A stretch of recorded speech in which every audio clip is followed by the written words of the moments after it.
de Cushing va a depender de la causa y el tratamiento para el causado por un tumor, sea hipofisiario, sea ectópico, sea suprarrenal, sea un cáncer suprarrenal, lo que sea, es quirúrgico.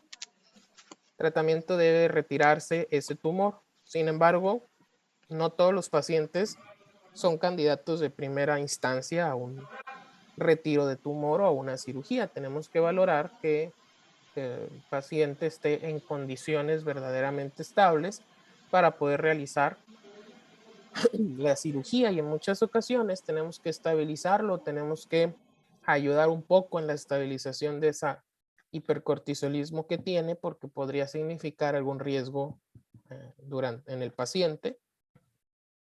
La anestesia puede inducir a mayor liberación de cortisol y esto nos puede provocar alguna crisis. Entonces, tenemos que evaluar al paciente y repito, no todos son candidatos.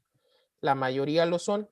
Entonces se realiza una cirugía. En el caso del adenoma hipofisiario, pues ya saben que es una resección transesfenoidal, y en caso de algún problema suprarrenal, algún adenoma córtico suprarrenal, algún carcinoma córtico suprarrenal, pues el tratamiento va a ser una cirugía de las suprarrenales, que puede ser una adrenalectomía unilateral, bilateral, dependiendo.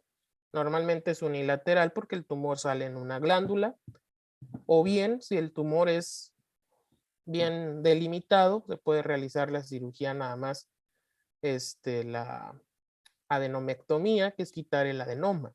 Sin embargo, como el tejido de la glándula suprarrenal es muy friable, es grasa, entonces puede verse alguna dificultad de poderlo retirar, y aparte porque es también muy vascularizada, puede suponer un riesgo de sangrado el nada más retirar el tumor. Entonces en algunas ocasiones, si no es que en la mayoría, pues se hace una adrenalectomía o quitar la glándula completa. Si se quita una sola, la otra está para chambear. Tenemos que ayudarle con reposición de corticoides en caso de alguna situación emergente, alguna hemorragia, algún traumatismo, alguna infección, para que no vaya a entrar en crisis la glándula que se quedó solita. Y en algunos casos, como por ejemplo hiperplasia bilateral, entonces la adrenalectomía bilateral es la opción. Si se quitan las dos, pues el paciente tiene que tener corticosteroides de por vida porque pues no tiene cortisol. Si se realiza una cirugía, cualquiera que sea la cirugía que se realizó, tenemos que observar o tenemos que ver si se normalizó la cortisoluria. No el cortisol sérico, sino en la orina. Volvemos a valorar cortisoluria, igual las tomas como lo diagnosticamos, sin la prueba de supresión, solo cortisoluria. Si el paciente se normaliza su cortisoluria 6 semanas después de la cirugía, pues el paciente ya está curado, ya no hay necesidad de dar más tratamiento, ya no hay necesidad de hacer nada, el paciente ya se curó, simplemente seguimiento. Pero si a las 6 semanas no existe una curación del paciente, no existe una cortisoluria normal, tenemos que decidir dos situaciones. Aguántenme tantito, ahí vengo.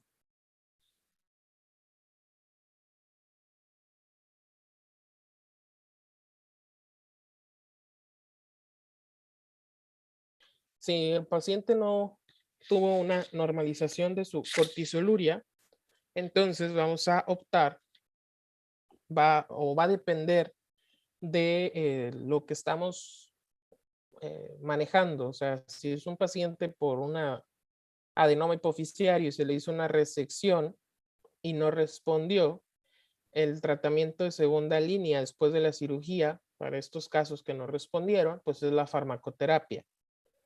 Si el paciente es por un problema suprarrenal, un adenoma, en la segunda línea, después de que no funciona la cirugía, podría ser radioterapia. Un abdomen pues no tendría tanto efecto adverso más que lo normal de cualquier radioterapia. Sin embargo, recuerden que a nivel de cabeza y cuello, pues es, sobre todo a nivel de cabeza, es en casos muy necesarios. En este caso, pues mejor optamos por farmacoterapia porque si damos radioterapia para el adenoma hipoficiario, pues vamos a destruir las otras células y complicarle todo el asunto. En el caso de un adenoma suprarrenal, pues no tiene gran problema. Podemos optar por radioterapia, siempre valorando el riesgo-beneficio, o bien tratamiento farmacológico. Y el tratamiento farmacológico consiste en varios medicamentos que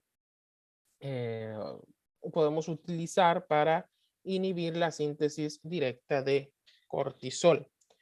Los fármacos son principalmente el ketoconazol, aquí en México es el que está disponible. Metirapona, ese es otro fármaco que también se puede utilizar. Aminoglutetimide o el mitotano. Ketoconazol es el de México, que usamos normalmente aquí. Metirapona también puede estar disponible, pero ketoconazol es el más eficaz aquí no es que sea el más eficaz aquí en México, sino que de forma general es uno de los más eficaces y pues está disponible aquí en nuestro país. El ketoconazol es un antimicótico. Es un fármaco que usamos para los hongos de las patas, normalmente, en cremita. O bien para alguna infección vaginal en óvulos, por ejemplo. Pero es un antimicótico. Sin embargo, tiene una función que, pues no sé si fue algo espontáneo o realmente no sé si ese sea el mecanismo contra el hongo, pero su mecanismo de acción inhibe la enzima 17 alfa hidroxilasa cuando se administra por vía oral. La enzima 17 alfa hidroxilasa es una enzima clave en la síntesis de cortisol.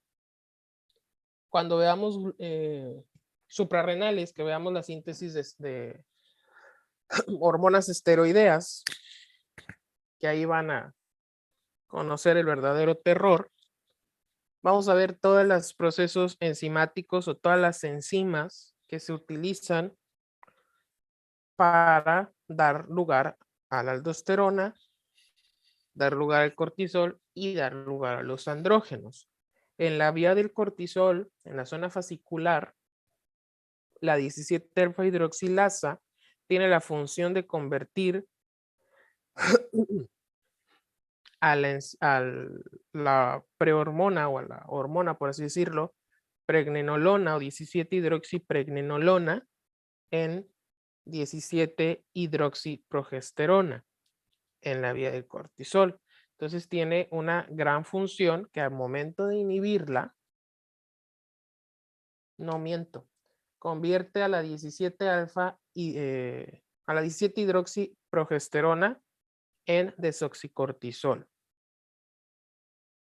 en la vía de cortisol. Al inhibir esta enzima, al bloquear esta enzima, entonces deja de producirse cortisol.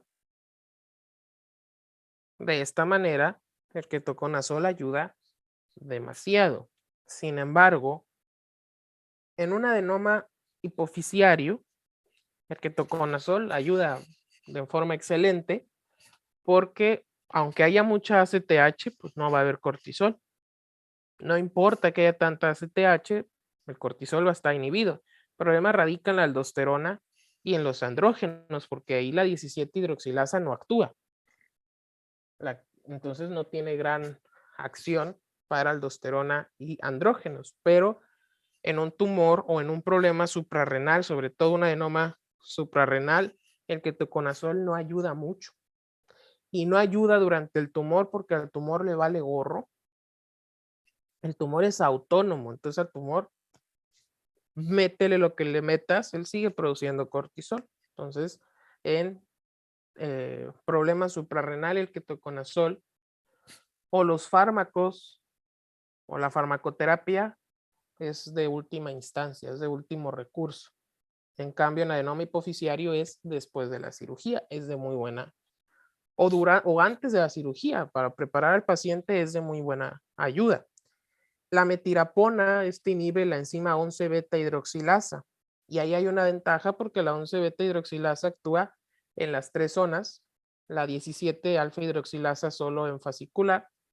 La 11 beta hidroxilasa actúa en el siguiente paso, de desoxicortisol a corticosterona, y en el caso de la zona glomerulosa, de desoxicorticosterona a corticosterona. Entonces permite que siga avanzando la síntesis. Al bloquear esa enzima, pues también se bloquea la del cortisol, pero sigue siendo más efectivo todavía bloquear a la enzima principal, que es la alfa hidroxilasa, 17 alfa hidroxilasa.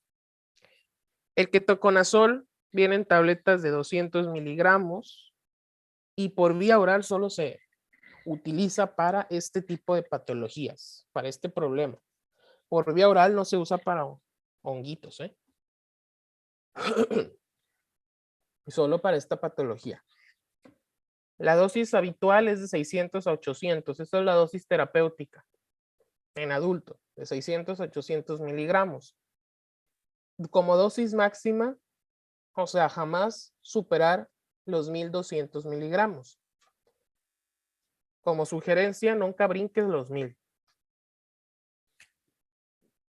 Pero repito, la dosis terapéutica recomendada es de 600 a 800. Puede ser en 2 tomas, puede ser en 3 tomas, nunca en 4, lo máximo es en 3. Y el principal efecto adverso, lo que tenemos que estar valorando en el paciente es el funcionamiento hepático. Su principal efecto adverso es el daño hepático, la insuficiencia hepática que pueda generar. Entonces, esto es necesario tomar PFHs en un paciente que vas a iniciar este tipo de tratamiento antes de iniciarlo y ver que no tenga una problemática, que no tenga, por ejemplo, un hígado graso que esté generando aumento de transaminasas, o sea, que no tenga algo que ya tenga un daño preexistente al hígado, porque lo vas a terminar de empeorar si tú das este tratamiento. Está bien, no tiene nada, le vas a dar tratamiento, pero tienes que estar evaluando cada semana durante el primer mes de tratamiento. Y el tratamiento, cuando es para cirugía, puede ser desde 6 semanas hasta 3 meses antes de la cirugía. Y ya en 3 meses se opera. Para pacientes que la cirugía no les sirvió, pues vas a seguir el tratamiento hasta que se normalice la cortisoluria. Entonces, cada semana durante el primer mes de tratamiento, tú tienes que estar evaluando PFHs. Si encuentras enzimas hepáticas 3 veces más de lo normal, cancelas el tratamiento, se retira el ketoconazol y buscas otra alternativa de tratamiento. El valor normal de transaminasas, recuerden que de AST es entre 0 a 45, ALT andamos casi en los mismos valores, GGT puede incluso de 0 a 60, rangos ahí muy parecidos. Si vemos transaminasas ya de más de 100 de ambas, eso ya es una red flag de que tenemos que quitar el ketoconazol porque estamos induciendo a daño hepático. Entonces, quítalo. Si están elevadas, pero no más de 3 veces, digamos que tiene 70, 80, y le estabas dando 800, bájale la dosis, bájasela a la mitad y continúas evaluando a la siguiente semana las transaminasas. Si se normalizaron, pues ya fregaste. Pero si siguen aumentando, cancelas, quitas el tratamiento.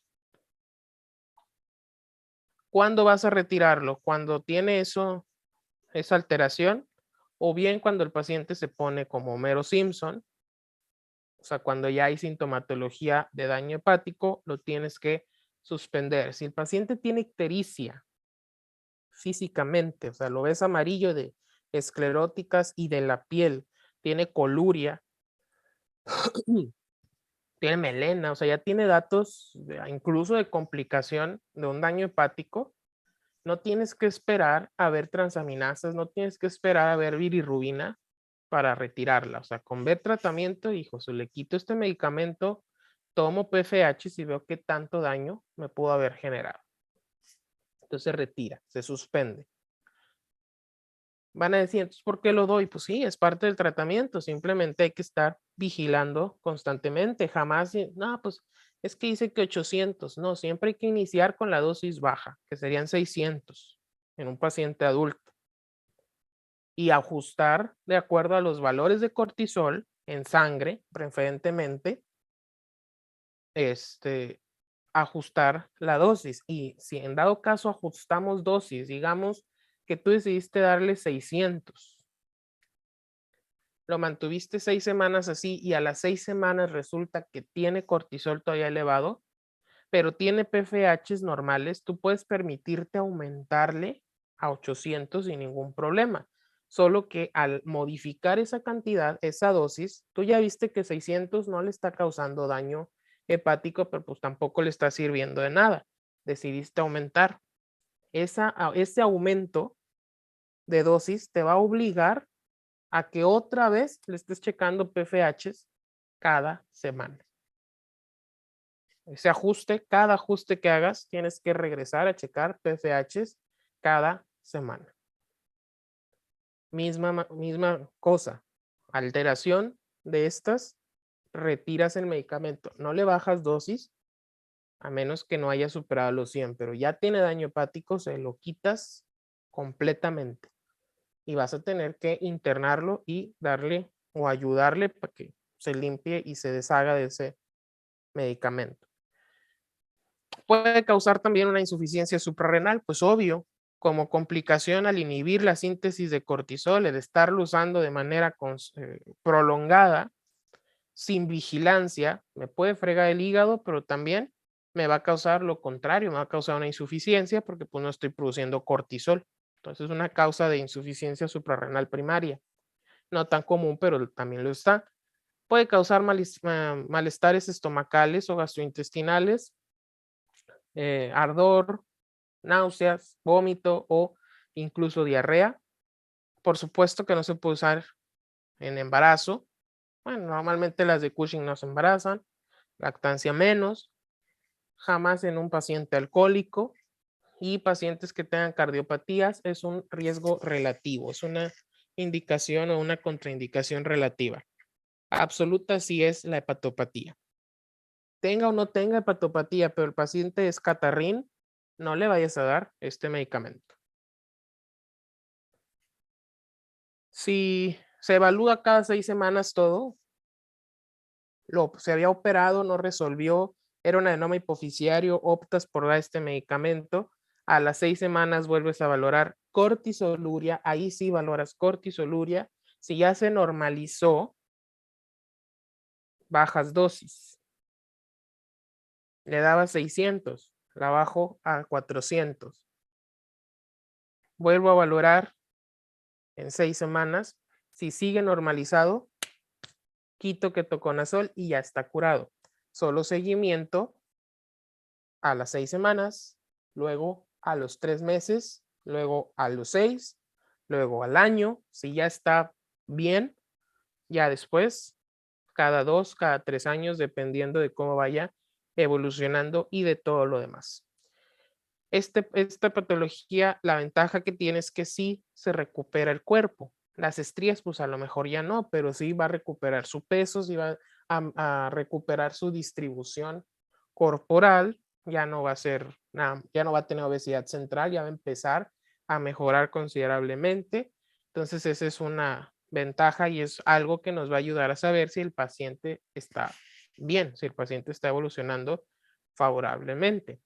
La metirapona, pues es un tratamiento alternativo a este, no se usa mucho aquí en México, los otros dos ni hay, entonces nos quedamos nada más con ketoconazol. Si a pesar de que se dio farmacoterapia y no resuelve, entonces si es un adenoma hipoficiario y yo ya no tengo un tumor, o sea, ya no tengo visible un tumor, no, ya di mi farmacoterapia, no funcionó, puedo optar por radioterapia, sabiendo el riesgo que puede dar, o bien quitar las suprarrenales. Es el último tratamiento de cualquier Cushing. Quitas las suprarrenales, se acaba el cortisol, pero ¿qué va a pasar? Pues tienes que darle corticosteroides, tienes que darle aldosterona de forma oral, porque si no, va a tener una insuficiencia suprarrenal. Entonces el paciente se va a morir, no puede vivir sin aldosterona ni cortisol. Andrógenos, pues ahí están las gónadas, ahí que chambean, pero aldosterona no hay ningún otro lugar donde se produzca y cortisol tampoco. Entonces es la última opción de tratamiento. En un pediátrico, el síndrome de Cushing pediátrico es una entidad que su principal patología, su principal etiología, perdón, es el iatrogénico. Todos los que tengan cámara apagada me la prenden, pero a la de ella. El iatrogénico es la principal causa. Y recuerden que el iatrogénico en un pediátrico es principalmente por cremas o aplicación pues de glucocorticoides y normalmente en presentación tópica. La crema que les mencionaba, que viene en 3 componentes, betametasona, colotrimazol y gentamicina. Cualquier glucocorticoide tópico de acción prolongada que se le aplique de manera indiscriminada al bebé, pues nos va a producir un síndrome de Cushing. ¿Y cómo se manifiesta? Pues se manifiesta muy parecido, solo que no esperen ver al niño tal y como las imágenes de un adulto. Es un niño que tiene, sí, edema facial, tiene mixedema, tiene una macroglosia, no igual a la del hipotiroidismo congénito, pero sí tiene edema de lengua. Está muy rojito de toda la piel, tiene ay, se me olvidó el nombre de cómo es, rojito. Tiene hipertricosis, tiene mayor predisposición a deshidratación, fontanela anterior abombada, a distensión abdominal, extremidades hipotróficas, atonía no, hipotonía, entonces está hipotónico, está aguadito el niño, edema en miembros inferiores, sobre todo el edema va a ser en los tobillitos y en los pies. Y es un edema verdadero, no nada más de, ay, mira, tiene los piecitos gorditos, no, es un edema que tiene fobia, o sea, deja fobia. Entonces, es una de las manifestaciones. Se puede exacerbar las lesiones, digamos que la mamá le estaba dando o le estaba poniendo la crema porque estaba rosado. Al principio tiene respuesta, pero después tiene un corticoestropeo. ¿Alguien sabe qué es el corticoestropeo? ¿Ya llevan derma? Es una lesión dermatológica que empeora, que al principio tuvo una resolución y que después empeoró. Normalmente cuando se dan glucocorticoides a una lesión dermatológica que no la ocupa. A lo mejor era una infección.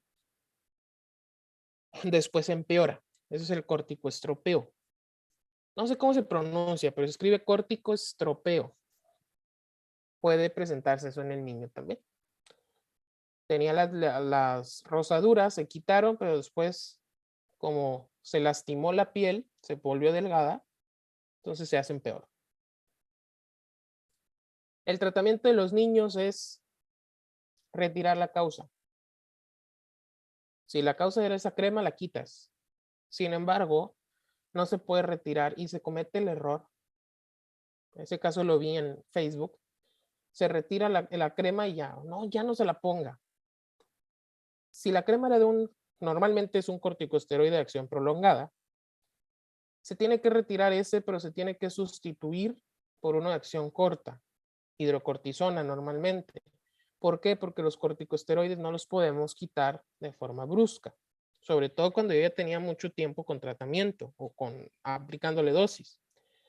¿Por qué no lo puedo quitar de forma brusca? Porque de manera fisiológica el paciente ya no tiene un eje hipotálamo hipófisis suprarrenal funcionante. Está inhibido completamente por esos corticosteroides exógenos que se están aplicando. Si yo retiro de manera brusca mi glucocorticoide que tiene acción prolongada, va a tardar en restaurarse ese eje.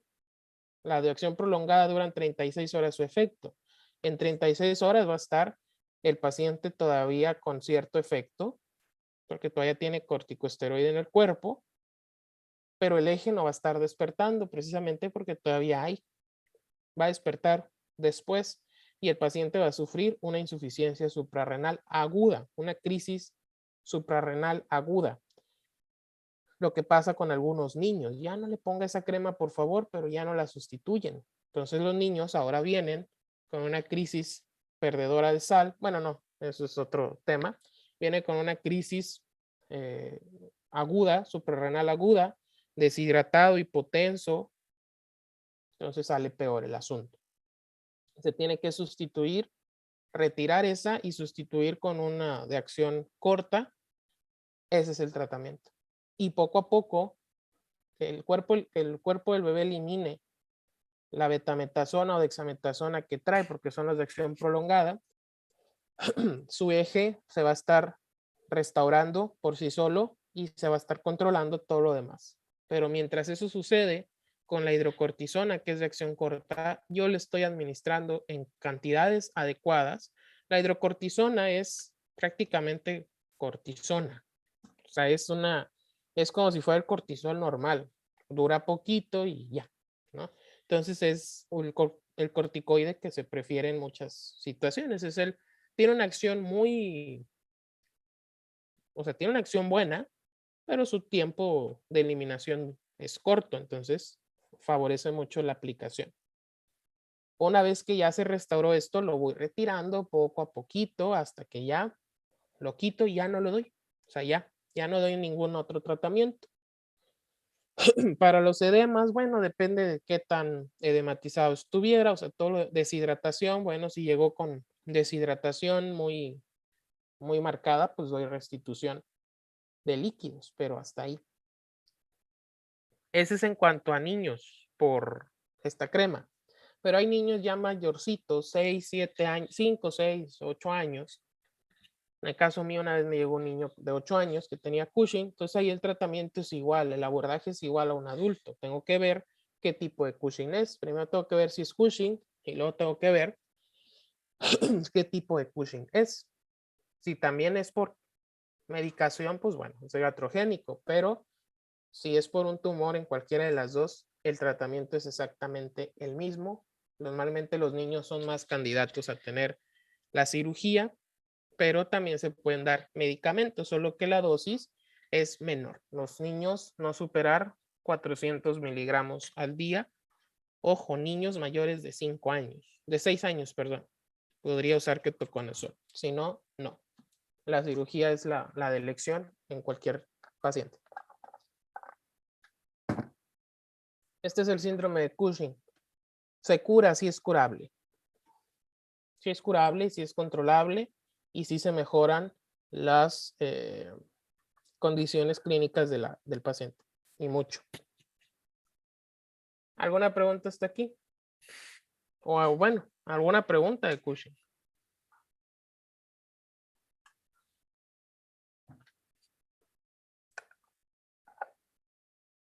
Bueno, entonces vamos a continuar con la siguiente patología. Terminamos adenohipófisis con síndrome de Cushing. Vimos adenohipófisis de manera anatomofisiológica, con sus hormonas, descripción de cada una. Iniciamos a hablar de los ejes de cada uno, hipotálamo, hipófisis, glándula periférica o glándula diana, y hablamos de las principales patologías que afecta a la adenohipófisis, que son el hipopituitarismo y pues los adenomas, que son productores de hormonas. Entonces vimos cuando no hay hormonas y cuando hay mucha hormona.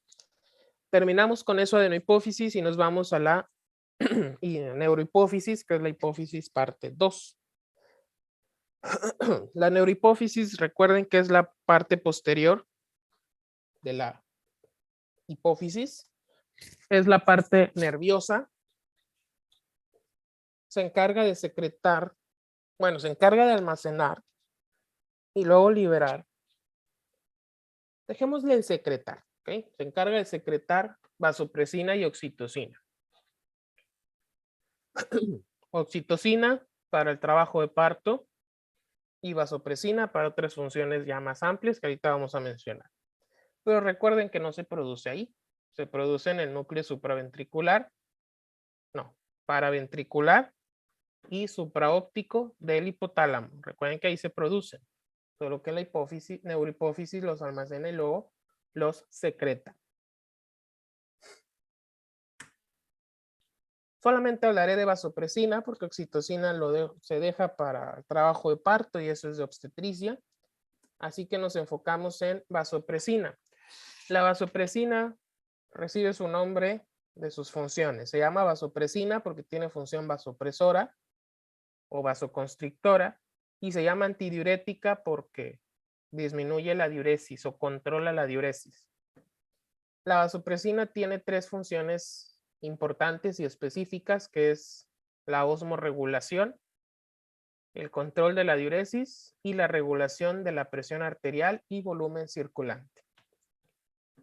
La vasopresina actúa, o su mecanismo de acción es en dos sitios, en el músculo liso vascular y en las células tubulares o en las células principales del túbulo colector de las nefronas. Actúa a través de receptores específicos.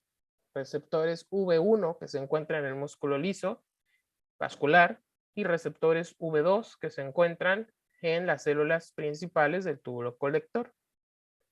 La liberación de vasopresina va a deberse a varias situaciones. La principal es alteraciones en la osmolaridad sérica.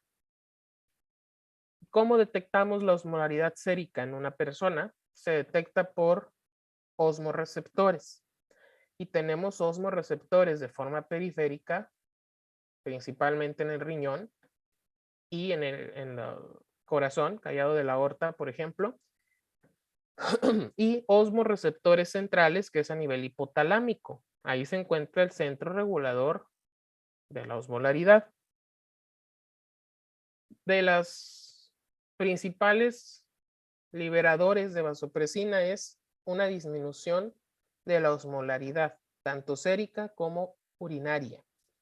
La sérica es detectada por los osmorreceptores o neuronas osmorreceptoras hipotalámicas por alteraciones en los varo y quimiorreceptores del callado de la aorta y del seno carotidio y por células osmorreceptoras del riñón. ¿Dónde se encuentran las células osmorreceptoras en el riñón? ¿En qué estructura? El túbulo contorneado distal, ¿En qué estructura? la nefrona. Pues obvio, porque la nefrona es donde están los túbulos. Pero ¿qué estructura es donde se encuentran esas células? En el túbulo contorneado distal, doctor. No. Sí, pero no. Ok.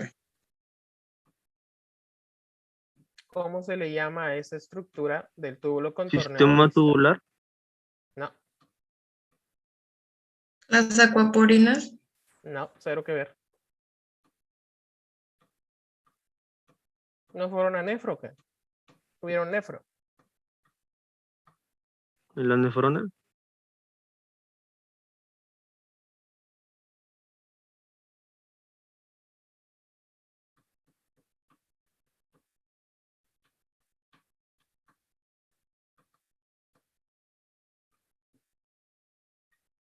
Se vio en fisio y me molesta porque yo les di fisio.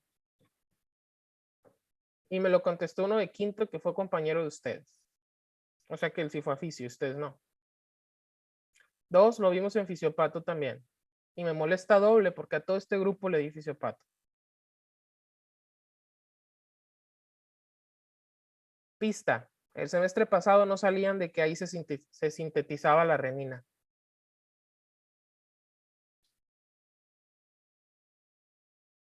Dale y duro con que ahí se sintetizaba renina. En las suprarrenales. Nada que ver.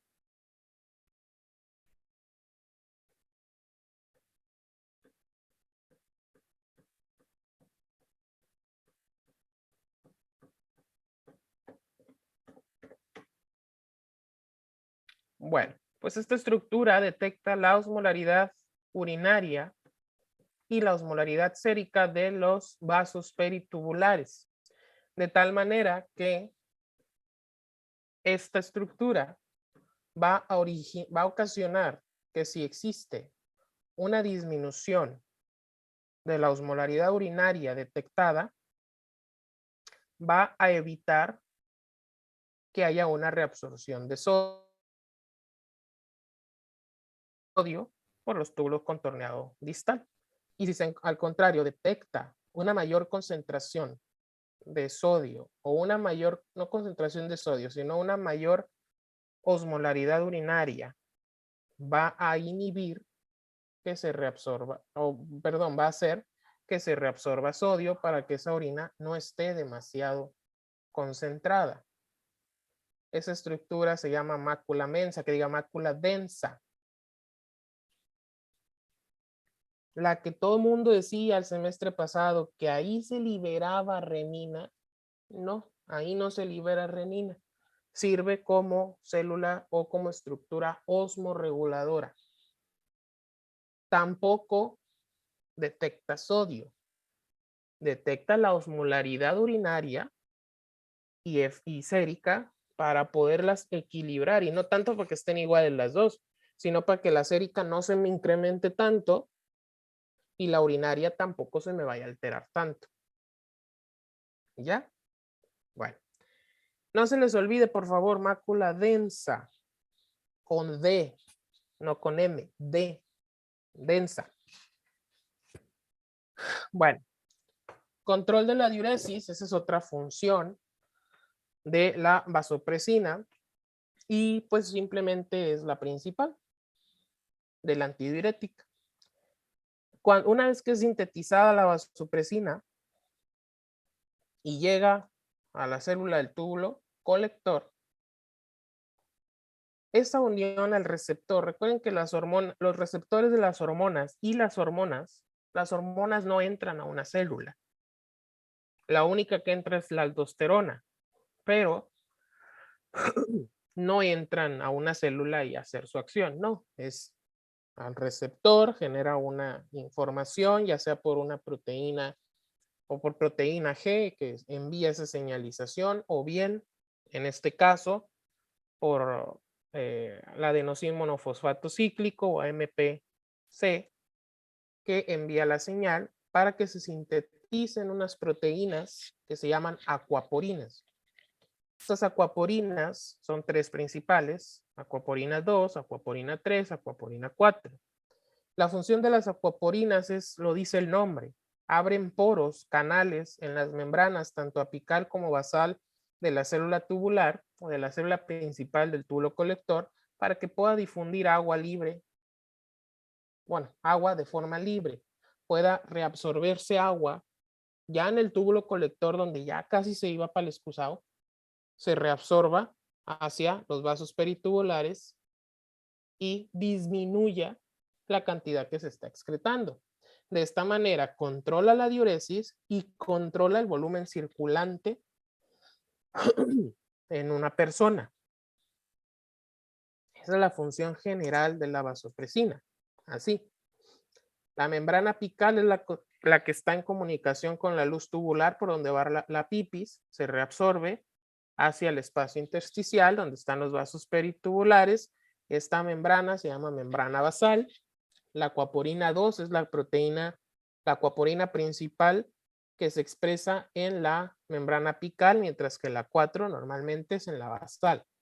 Se abren canales, no es que agarren la agüita y se la lleven, no, simplemente se abren canales, entra agua, la célula se va a hinchar, pero pues aquí la otra acuaporina abrió canal, entonces va a salir, va a difundir sin ningún problema.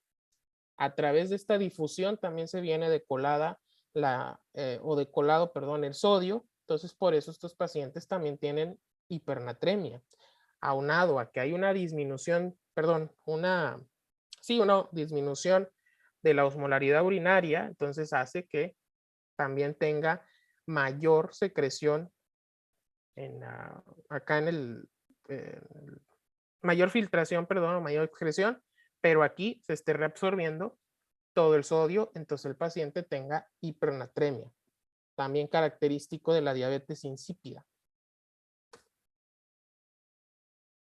Y por último, regulación de la presión arterial, pues ya saben, es por los receptores V1, su función es hacer que el músculo liso pueda contraerse, se pueda meter calcio y pueda contraerse adecuadamente el músculo y así pueda tener una vasoconstricción, aumente la resistencia vascular periférica, aunado al aumento del volumen circulante que está teniendo al reabsorber agua, aumente el gasto cardíaco y por lógica aumentar la presión arterial. Entonces esas son las funciones principales de la vasopresina. ¿Cómo regula la osmolaridad? Bueno, ya vimos cómo la osmolaridad puede alterar la secreción, pero la regula principalmente aumentando el volumen circulante, aumentando el líquido, mientras que la aldosterona lo que hace es regular los niveles de sodio para que este equilibrio pueda existir, que se llama homeostasis, y pueda haber una osmolaridad entre 275 y 290, que es la osmolaridad normal de nuestro cuerpo. Dentro de las alteraciones de la vasopresina, simplemente existen dos, o cuando hay mucha o cuando hay poca. ¿Qué sucede cuando hay mucha? El paciente no orina. Se llama antidiurética, hay mucha, no orina. Está reabsorbiendo todo. ¿Qué pasa en una diabetes insípida? No, ya les dije lo que pasa. ¿Qué pasa cuando no hay hormona antidiurética? Se produce una diabetes insípida. Y la diabetes insípida, así como algunas sopas que quedan sin sal, las de los hospitales, todo insípido, la diabetes insípida, fíjense que no sé por qué le llamen insípida si el paciente tiene mucho sodio, entonces no está insípido. Bueno, pero la orina sí. La diabetes insípida es un síndrome caracterizado por poliuria, polidipsia y orina diluida. Poliuria y polidipsia. ¿A qué le suena esto? Las dos P principales son tres, pero las dos P principales de diabetes. A una mellitus, a una diabetes mellitus. ¿Verdad? Ujú. Entonces, la diabetes insípida no es lo mismo que diabetes mellitus, pero sí comparte sintomatología, comparte poliuria y polidipsia. Eso es lo primero que tienes que hacer ante un paciente que tenga poliuria y polidipsia. Lo primero que vas a hacer es pensar en la otra. Entonces la tienes que descartar. Cuando veamos diagnóstico, vemos que eso es un paso muy importante. Orina diluida u orina hipostenúrica. La orina tiene una densidad específica, una densidad urinaria, que su valor normal va entre los 1010 y los 1030. Esa densidad urinaria, ¿saben cómo está formada? ¿Quién da la densidad urinaria a la orina? ¿Quién le da esa concentración? La hidratación.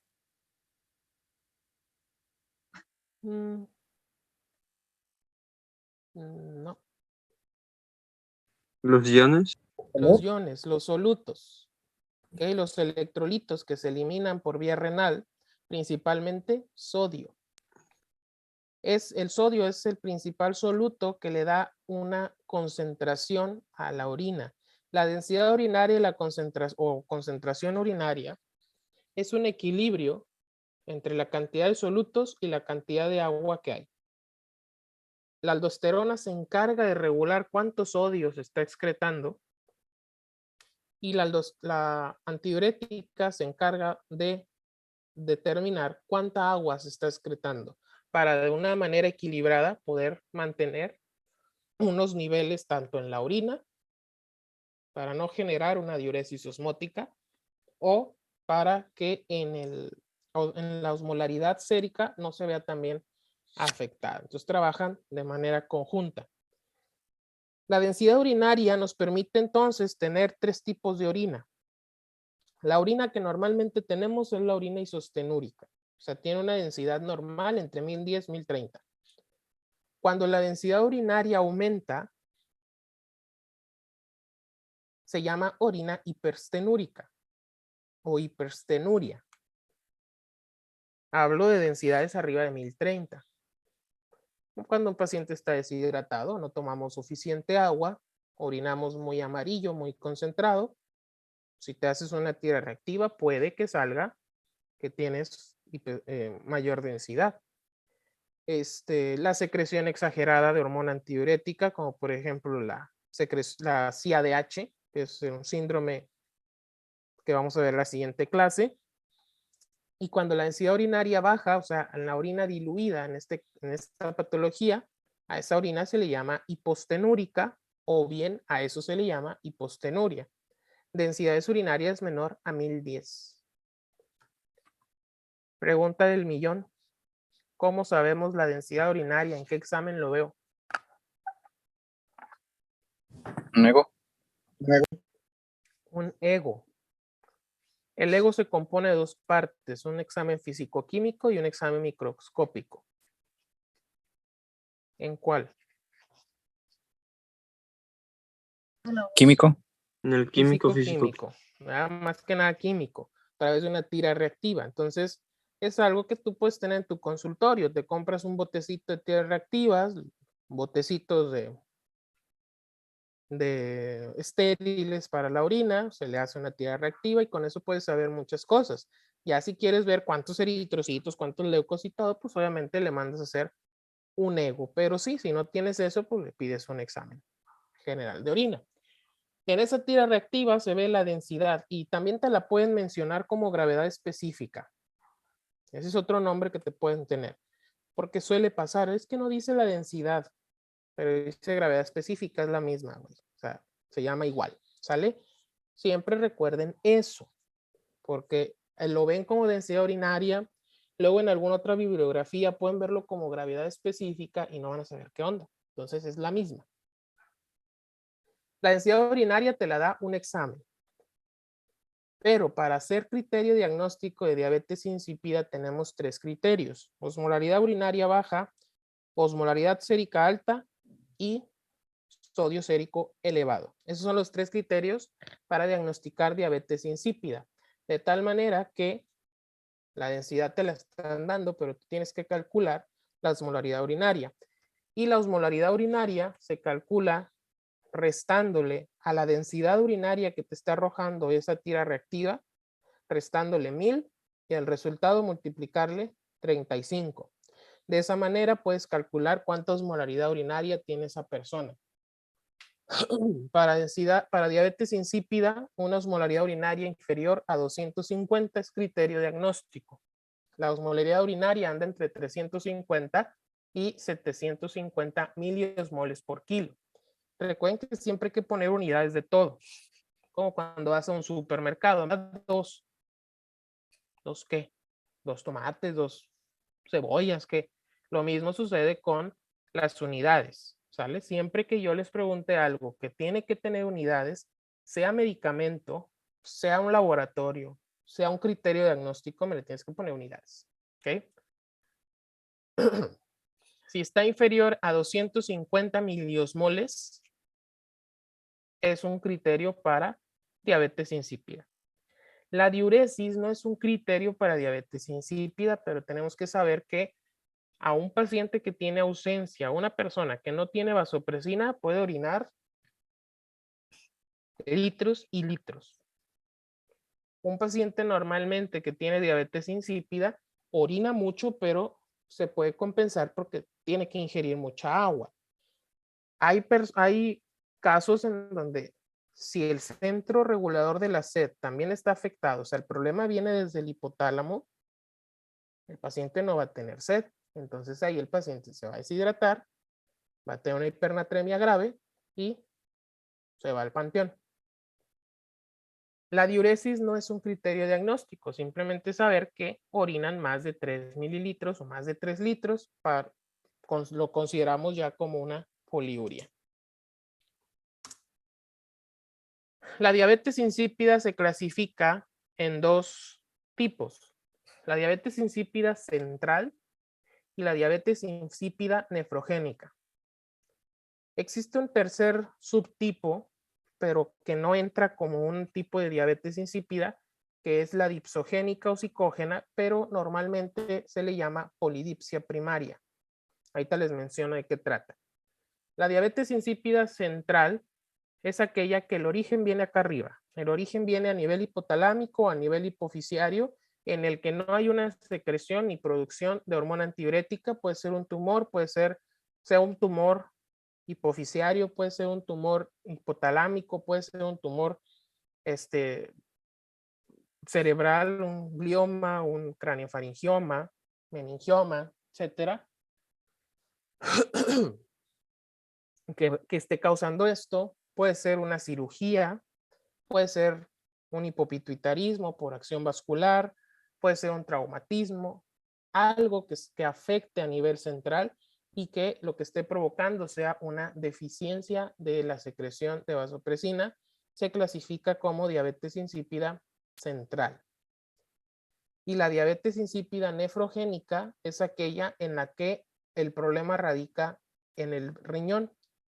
Sí existe vasopresina, sí existe secreción, sí está presente, solo que el problema está en el riñón.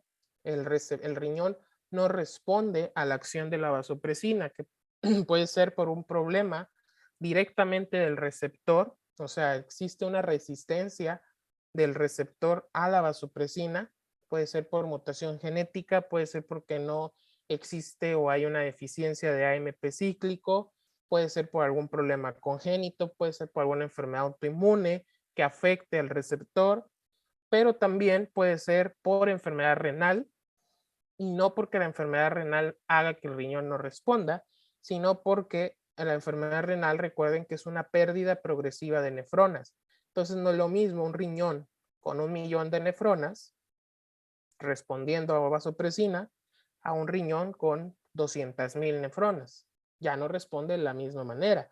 Así haya un montón de vasopresina, esas 200,000 ya no están respondiendo, entonces se puede presentar una diabetes insípida nefrogénica. Y otra causa puede ser medicamentosa, principalmente el litio. El litio es un medicamento antipsicógeno o antidepresivo, no recuerdo muy bien para qué se utiliza, solo que es de origen acá neurológico. Es competitivo contra receptores hormonales, principalmente vasopresina y hormonas tiroideas, que puede ser hormonas tiroideas propiamente dichas o incluso para la TSH. Compite con esos receptores de tal manera que si está ocupado, la hormona no puede llegar y no va a tener acción. Entonces nos va a desarrollar una diabetes nefrogénica, insípida nefrogénica. Siempre recuerden el término insípida porque existe la mellitus. Todo esto va a generar, ya sea que no haya vasopresina o que el riñón no responda a la vasopresina, lo que va a generar es que el paciente esté orinando mucho, esté filtrando, no es que esté filtrando, sino que no se está reabsorbiendo a nivel tubular, a nivel del túbulo colector, y está perdiendo demasiada líquido. El estar perdiendo demasiada agua, el paciente va a llegar a un punto en el que se va a deshidratar. Esta deshidratación va a estimular el centro regulador de la sed y al paciente le va a dar sed. Si el problema radica también a nivel hipotalámico y se está afectando todo, puede que exista una afectación del centro regulador de la sed y esto origine que el paciente no esté compensando todo lo que está orinando. De tal manera que puede estar muy poliúrico, pero no tener polidipsia. Eso es lo peor que le puede pasar a ese paciente, porque no está reponiendo todo lo que está perdiendo, se va a deshidratar más, el sodio se va pum, pum y arribototota, o sea, va a tener una hipernatremia cañona, entonces el paciente pues, va a morir por deshidratación severa. En la mayoría de los casos de diabetes insípida se genera una polidipsia compensatoria a esa poliuria que está teniendo. Pero la polidipsia, recuerden, no es una complicación o no es un síntoma de la vasopresina directamente. Lo que está originando esa falta de vasopresina o de acción es la poliuria. Todo lo demás se está generando por culpa de la poliuria. La orina diluida es porque hay mucha agua, hay poliuria. La sed, obviamente, porque hay poliuria y deshidratación. ¿Sale? La polidipsia primaria no la consideramos como diabetes insípida como tal, porque sí no hay una patología de base.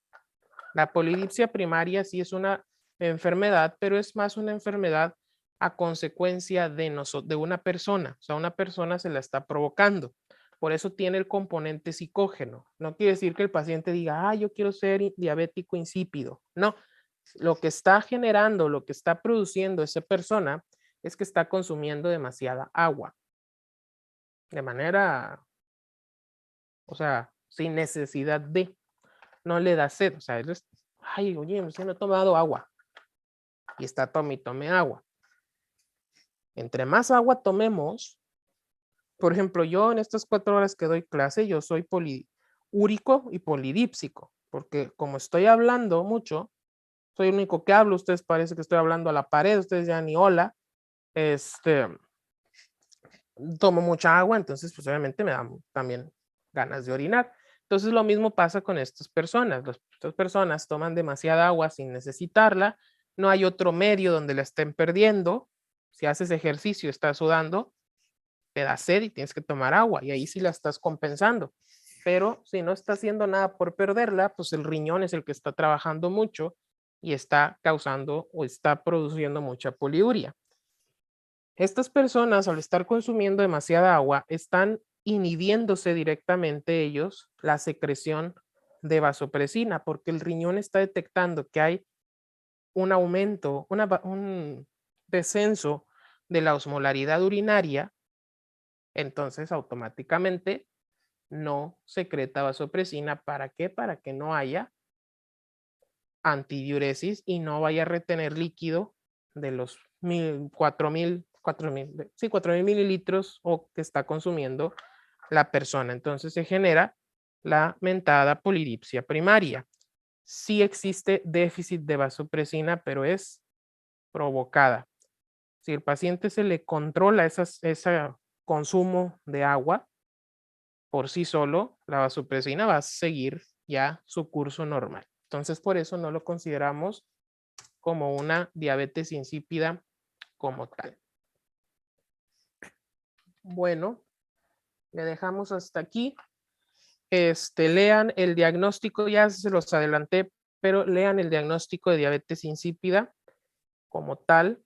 El diagnóstico consiste primero en saber que tiene diabetes insípida y luego en saber qué tipo de diabetes insípida tiene. Lean también el tratamiento de diabetes insípida, tanto farmacológico, y el tratamiento principal es corregir la hipernatremia. Estos pacientes cursan con hipernatremia, entonces es el tratamiento principal. Lean cómo se clasifica la hipernatremia, cómo se trata o cómo se corrige la hipernatremia, qué soluciones usar, todo de hipernatremia. Y también lean secreción inadecuada de hormona antidiurética. Lo contrario, cuando hay mucha, causa una hiponatremia, entonces pues lean hiponatremia también. ¿Alguna pregunta hasta aquí de diabetes insípida? Hasta aquí, nada de diagnóstico, nada de lo demás. Hasta aquí, ¿alguna pregunta?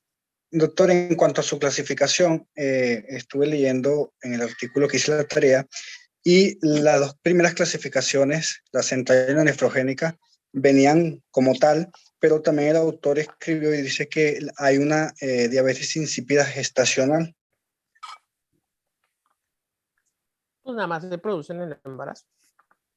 Es correcto. Aumento de volumen en el embarazo. Y luego, obviamente, desaparece. Se resuelve el embarazo y desaparece.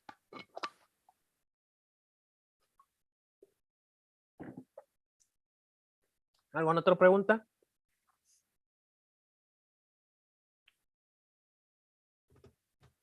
¿no? Qué bueno. Pórtense bien, por favor. Lean. Nos vemos el lunes. Su examen es el día. Ay, ¿cuándo se los puse a los otros querubines? Va a ser el 4.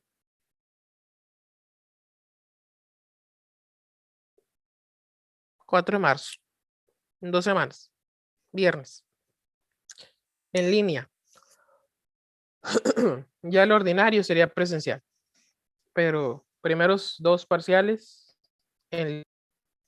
porque el ordinario pues va a ser con el simulador y la otra mitad teórico.